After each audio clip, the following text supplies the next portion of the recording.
कहानी की शुरुआत में हमें पता चलता है कि दुनिया के खत्म होने से पहले जेक दुनिया का सबसे बड़ा ट्रेजर हंटर माना जाता था। कोई भी पुरानी या सालों से खो चुकी चीज हो, वो हमेशा किसी न किसी तरीके से उसे ढूंढ लेता। उसे पानी के नीचे खजाना ढूंढना सबसे ज्यादा पसंद था। वो सिर्फ अपने हिसाब से चलता था, किसी और के इशारों पर नाचना नहीं पसंद उसे। फिर एक दिन एक खतरनाक सोलर फ्लेयर ने पूरी दुनिया की टेक्नोलॉजी को तबाह कर दिया। एक ही झटके में बिजली से चलने वाला सारा सामान खराब हो गया, जिस वजह से लाखों लोगों की नौकरियां चली गई। हर तरफ हड़कंप मच गया। बड़े से बड़े देशों में भी सरकार गिर गई और अलग अलग जगहों पर बहुत पैसे वाले लोगों ने राज करना शुरू कर दिया, क्योंकि उनके पास बंदूकें और उन्हें चलाने वाले लोग थे। धीरे धीरे बड़े बड़े शहरों में लोग भूख से मरने लगे। कुछ चंद बेशकीमती चीजों को छोड़कर पैसों का होना ना होना एकदम बेकार था। तरह तरह की बीमारियां फैल गई, अस्पताल बंद पड़ गए और तो और दवाई बनाने वाली मशीनें भी खराब हो गई थी। इस घटना के 6 साल बाद हम जेक को इंग्लैंड में देखते हैं।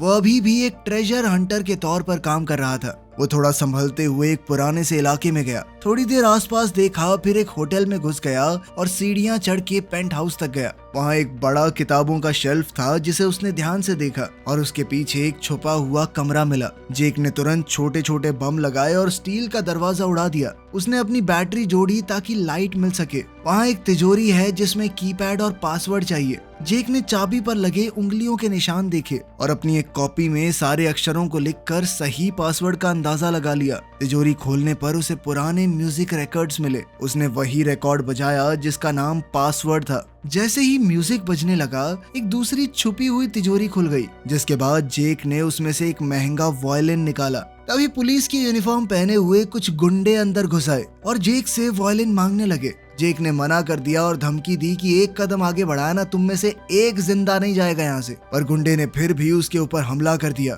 जेक ने तुरंत फायरिंग कर दी। वो एक एक करके सबको मारने लगा। जब बंदूक में गोलियां खत्म हो गई तो उसने हाथ मुक्के भी चलाए और दे दनादन गुंडों को फेंटता गया। जब गोलियां खत्म हो गई तो उसने एक भाग रहे आदमी की पीठ में ब्लेड फेंक के मारा। लीडर ने ब्लेड पकड़ लिया और ये सोचने लगा कि मैं तो बहुत कूल हूँ। तब जाके जेक ने उसे अपनी बीच वाली उंगली दिखाते हुए टाटा बाय बाय का इशारा किया और तुरंत उस ब्लेड में से एक बम फट गया, जिसके बाद गुंडों का लीडर भी मारा गया।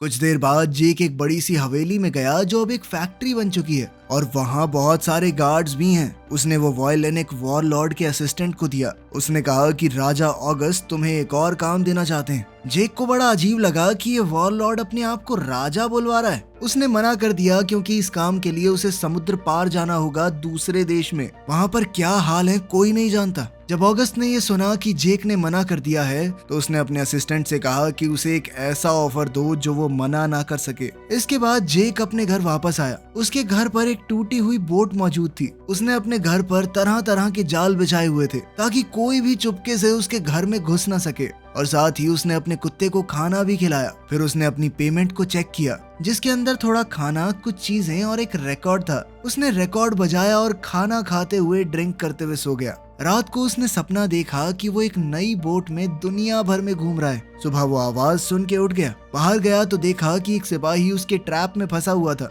सिपाही ने कहा कि राजा तुमसे मिलना चाहते हैं। जेक ने उसे नहीं निकाला और सीधा राजा से मिलने चला गया। एक गोदाम में ऑगस्ट अपने सिपाहियों के साथ उसका इंतजार कर रहा था। उसने कहा कि तुम पहले नहीं हो, मैंने कई लोगों से काम करवाने की कोशिश की, लेकिन तुम्हारी तरह चीजों को ढूंढने का हुनर किसी के अंदर नहीं है। उसने ये भी कहा कि वो एक नया सिस्टम बनाने की कोशिश कर रहा है ताकि चीजें पहले की तरह थोड़ी नॉर्मल हो पाएं। लेकिन जेक को फिर भी उसका काम करने में कोई खास दिलचस्पी नहीं थी। तब ऑगस्ट ने बताया कि अगर काम पूरा हुआ तो तुम्हें एक नई बोट मिलेगी। यही चाहते हो ना तुम?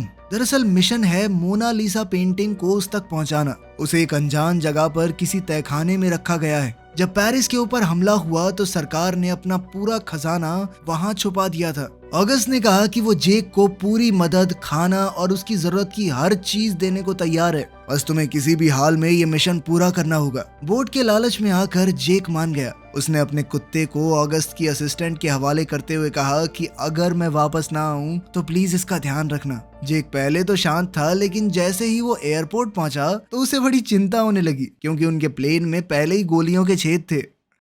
ऑगस्ट ने जेक को मैप दिखाते हुए पूरा रास्ता समझाया। कहाँ कहाँ दुश्मन भरे पड़े हैं, कहाँ कहाँ शांति, सब कुछ बताया। ऑगस्ट ने ये भी बताया कि पेरिस शहर के सेंटर में मेरा एक आदमी तुमसे मिलेगा, बस वहां तक पहुंच जाओ, आगे वो तुम्हें गाइड करेगा। जैसे ही तुम्हें मोनालिसा मिल जाए तो उसके 3 घंटे के अंदर अंदर मैं तुम्हें वहां से निकालने का इंतजाम कर दूंगा। शाम को जेक प्लेन में चढ़ गया। पायलट काफी जवान है और कहने लगा कि सब कुछ ठीक है, चिंता मत करो। पर जेक देखकर समझ पा रहा था कि प्लेन के अंदर दिक्कत तो है, ये ढंग से उड़ा नहीं पा रहा। कुछ देर बाद पायलट ने कहा कि देखो हमारा ना फ्यूल थोड़ा लीक हो रहा है, तो रास्ते में पैराशूट से कूदना पड़ेगा। ये सुनकर बेचारा जेक बौखला गया। उसने कहा कि भाई मैं पहले नहीं कूदा पैराशूट से, चलाते कैसे हैं इसे? लेकिन पायलट बिजी था, कुछ खास मदद नहीं कर पाया। कुछ देर बाद जेक सो गया और उसने एक सपना देखा। वो फिर से बोट में था और इस बार एक लड़की भी थी उसके साथ। अचानक प्लेन तेजी से हिलने लगा और जेक उठ गया। उनके ऊपर हमला हो रहा था। पायलट जैसे तैसे प्लेन को बचाने की कोशिश कर रहा था, पर उसने कहा कि हमें थोड़ा प्लान से पहले कूदना पड़ेगा। थोड़ी एक ठीक सी जगह देखकर जेक जल्दी से कूद गया और पैराशूट खोल दिया। जब वो नीचे उतरा तो उसकी लैंडिंग बहुत ज्यादा अच्छी नहीं हुई। उसने आगे चलना शुरू किया पर आसपास हर जगह आग लगी हुई थी। उसने देखा कि कुछ लोग जो वहां के वॉरलॉर्ड के खिलाफ लड़ रहे थे, उन्हें मारकर लटका दिया गया था ताकि बाकी सबको डराया जा सके। तभी एक टैंक बिल्डिंग को तोड़ते हुए वहां पर आया। वो उस पर निशाना लगाने लगा, लेकिन उससे पहले एक मिसाइल ने टैंक को उड़ा दिया। कुछ विद्रोही वहां आए और टैंक का ढक्कन खोल के अंदर ग्रेनेड फेंक दिया, जिससे अंदर मौजूद सिपाही भी मारे गए। लेकिन उन्होंने जेक को कुछ नहीं कहा और चुपचाप वहां से चले गए। शहर के अंदर वॉरलॉर्ड वोल्कोव के आदमी आम लोगों को डरा रहे थे। वोल्कोव बहुत ही खतरनाक और बुरा आदमी था। उसे चेस खेलना बहुत पसंद था, क्योंकि उसकी मदद से वो अलग अलग पैंतरे सीखता है। जो भी आदमी वोल्कोव के रास्ते का कांटा बनता, वो पहले उसके साथ चेस खेलता। आज उसके सैनिक जिस आदमी को पकड़ कर लाए थे, वो बढ़िया नहीं खेल पा रहा था, तो वोल्कोव ने सीधा उसे गोली मार दी। उसके खास राइट हैंड आदमी का नाम गॉर्निच है, जिसने बताया कि आज एक आदमी प्लेन से कूदा है। वोल्कोव ने तुरंत अपने आदमियों को कहा कि जल्द से जल्द उसे ढूंढो। सुबह जेक शहर के एक दूसरे हिस्से में पहुंचा। वहां के लोग गरीबी में जी रहे थे और वोल्कोव से बहुत डरते थे। जेक ने कार के पीछे से कुछ पुराने कपड़े उठाए और अपने अच्छे कपड़े वहां छुपा दिए। वहीं पास में सिपाही सभी लोगों को इकट्ठा करके रूल समझा रहे थे। उन्होंने कहा कि कर्फ्यू तोड़ने पर कड़ी सजा मिलेगी। फिर लोगों में डर बनाए रखने के लिए उन्होंने 2 विरोधियों को सबके सामने मार दिया। जब जेक वहां से निकलने लगा तो सिपाहियों ने उसे घेर लिया और कहा कि बैग नीचे फेंको। जेक ने बड़ी चालाकी से बैग एक आदमी के चेहरे पर फेंका और जल्दी से लड़ाई शुरू हो गई। उसने एक सिपाही का हाथ कार के दरवाजे में फंसा दिया और फिर दूसरे का सर साइड व्यू मिरर पे दे मारा। एक सिपाही ने चाकू से हमला किया, पर जेक ने उसका हाथ पकड़ के उसी चाकू से उसे मार दिया। कुछ ही सेकंडों में सब नीचे गिर गए और जेक निकलने के लिए तैयार हो गया। एक और सिपाही छुपकर बाहर आया और जेक पर गोली चलाने की तैयारी करने लगा, लेकिन उसके गोली चलाने से पहले ही एक लड़की ने उसका गला काट डाला। इस लड़की का नाम है ड्रिया। वो अगस्त के लिए काम करती है और अब जेक की मदद करेगी। उसने कहा कि जब से तुम उतरे हो मेरी निगाह थी तुम्हारे ऊपर, पर मैं देखना चाहती थी कि तुम खुद को संभाल भी सकते हो या नहीं। अगर कोई नालायक आदमी होता तो मरने देती, क्योंकि आगे चलकर चीजें बहुत खतरनाक होने वाली हैं। जेक और ड्रिया दोनों तेजी से शहर के अंदर से छुपते हुए निकलने लगे। वो भीड़ में घुल मिलकर छुपते छुपाते जा रहे थे, लेकिन एक जनरल ने फिर भी उन्हें देख लिया। जेक और ड्रिया एक चर्च में घुस गए, जहाँ उनकी मुलाकात फादर सैमसन से हुई। उसके पास एक जरूरी मैप है जो हाल ही में मरे कुछ विद्रोहियों ने छुपा रखा था। सैमसन उन्हें अपने गैराज में ले गया और वो ट्रक दिखाया जिस पर वो काम कर रहा था। मैप पर उसने उनकी अगली डेस्टिनेशन दिखाई और उसके कोने में कुछ सीक्रेट कोड लिखा हुआ था। जब सैमसन ट्रक को तैयार कर रहा था तो ड्रिया ने जेक के जख्मों का इलाज किया। तभी जनरल और उसके सिपाहियों ने चर्च को घेर लिया और सबसे कहा कि बाहर आओ। जेक और ड्रिया भागकर ट्रक तक पहुंचे, जबकि सैमसन जनरल का ध्यान भटकाने के लिए बाहर चला गया। सैमसन कहने लगा कि मैं बिल्कुल अकेला हूँ,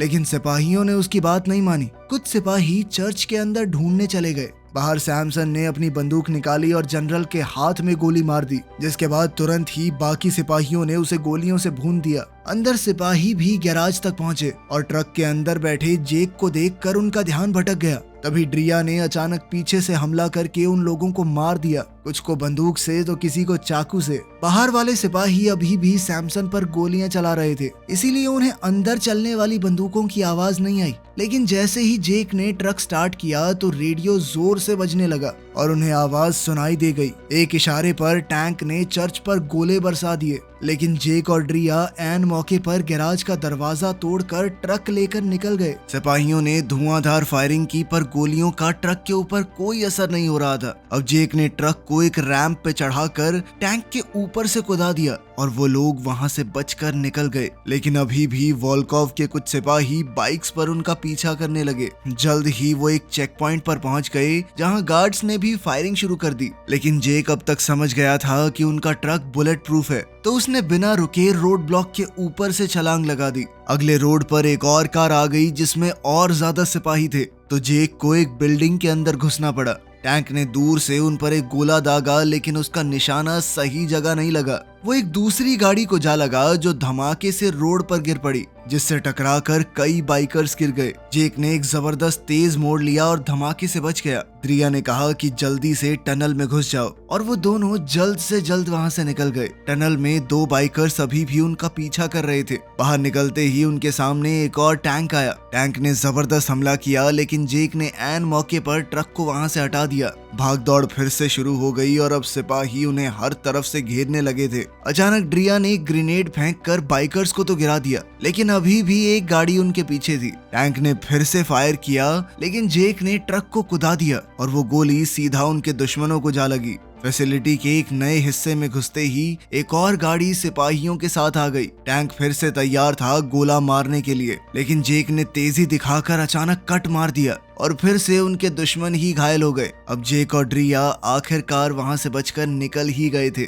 रात को वो दोनों एक जगह रुक गए आराम करने के लिए। जेक ने पूछा कि बस एक पेंटिंग के चक्कर में इतने लोग हमें मारना क्यों चाहते हैं? मान लिया मशहूर है, पर इतना भी क्या हो गया? ड्रिया ने कहा कि पेंटिंग तो बस एक बहाना है। असल में हमें वो तिजोरी ढूंढनी है वोल्कोव से पहले। उसके अंदर बहुत सारे हथियार भी मौजूद हैं जिसे विरोधी इस्तेमाल कर सकते हैं। साथ ही उसने कहा कि मैं तुम्हारे सपने के बारे में जानती हूँ, और उसने गुड लक के तौर पर जेक के लिए एक छोटी सी कागज की बोर्ड बनाई थी।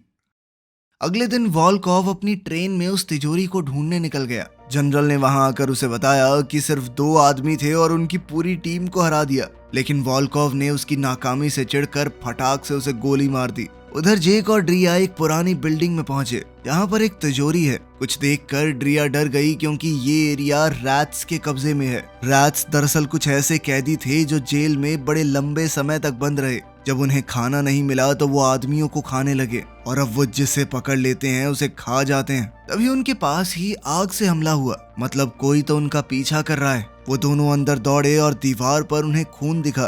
तिजोरी खुली हुई थी और खाली भी। दरवाजे के कोने से आ रही बारूद की महक से जेक समझ गया कि इसे तो हाल ही में उड़ाया गया है। अंदर कुछ था नहीं, मतलब सभी चीजें किसी सुरक्षित जगह पर ले जाई गई हैं। बाहर रैट्स तेजी से उनकी ओर बढ़ रहे थे। ड्रिया और जेक बिल्डिंग के अंदर दूसरे फ्लोर तक गए जहां गोलियों के शेल्फ्स पड़े हुए थे। जेक ने हिसाब लगाया कि यहाँ के लोग आखिर तक लड़े। मेन ऑफिस में उन्हें एक पुराना कैबिनेट मिला और उसके पीछे एक नकली दीवार थी जिसके अंदर एक नोटबुक छुपाई गई थी, लेकिन उसके अंदर फ्रेंच भाषा में लिखा हुआ था जो कि जेक को नहीं आती थी। जिसके बाद ड्रिया ने उन नोट्स को उसके लिए अंग्रेजी में ट्रांसलेट किया और मैप के कोऑर्डिनेट्स लिख दिए, लेकिन जेक को उन कोऑर्डिनेट्स के ऊपर थोड़ा शक हुआ। उसने कहा कि ये लोग खजाने को बचा रहे थे, वो असली जगह ऐसे ही तो नहीं बता देंगे। फिर वो मैप का इस्तेमाल करके असली जगह का पता लगाने की कोशिश करने लगा। तभी रैट्स बिल्डिंग में घुस आए। ड्रिया जल्द से जल्द भागना चाहती थी, पर जेक ने कहा कि ये करने से पहले नहीं जा सकते।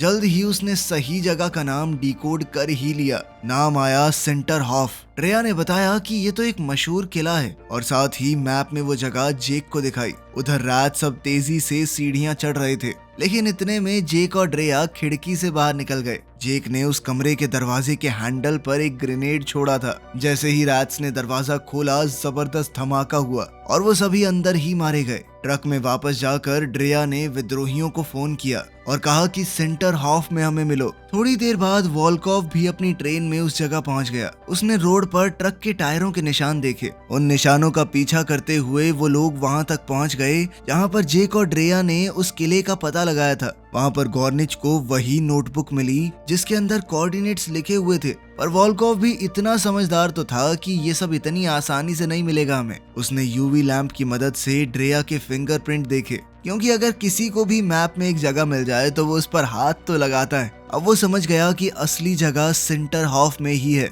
एक रात वहाँ पर अभी भी जिंदा था और वोल्कोव ने उसे धन्यवाद कहते हुए गोली मार दी। आखिर में जेक और ड्रेया सिंटरहॉफ पहुँच गए। ड्रेया ने गेट का ताला काट कर अंदर घुसने का रास्ता खोला। मेन बिल्डिंग तक पहुंचकर जेक को कुछ अजीब लगा। वहाँ कोई सिक्योरिटी नहीं थी। अंदर कुछ मशीनें चल रही थी तो जेक ने हिसाब लगाया कि शायद सोलर पैनल से ये सब हो रहा होगा। ड्रेया ने उस जगह के ब्लूप्रिंट देखे और समझ गई कि जो आवाज गूंज रही है वो वॉल्ट के एयर फिल्ट्रेशन सिस्टम की है, मतलब वो तिजोरी अभी भी बंद है। जेक ने प्लान बनाया कि जहाँ से हवा जा रही है वो उसी सुरंग से अंदर जाएगा, लेकिन उसके बीच में एक बहुत बड़ा पंखा था। ड्रेया ने कहा कि मैं सोलर पैनल्स को ढूंढती हूँ ताकि पंखे को बंद कर सकूं, और जेक आगे बढ़ने लगा। सबसे ऊपर वाले फ्लोर पर जेक को एक रस्सी मिल गई और उसने उसे एक वॉल्व से बांध दिया। फिर उसने अपना बैग उठाया और उससे एक सेफ्टी बेल्ट बनाई और फिर सेफ्टी बेल्ट को रस्सी से बांध दिया। अब वो धीरे धीरे सुरंग के नीचे उतरने लगा। नीचे तेज रफ्तार में एक पंखा घूम रहा था। अगर वो उससे टकराया तो चीथड़े उड़ जाएंगे। वो बड़े ध्यान से ये सब कर रहा था, लेकिन रस्सी धीरे धीरे घिसने लगी।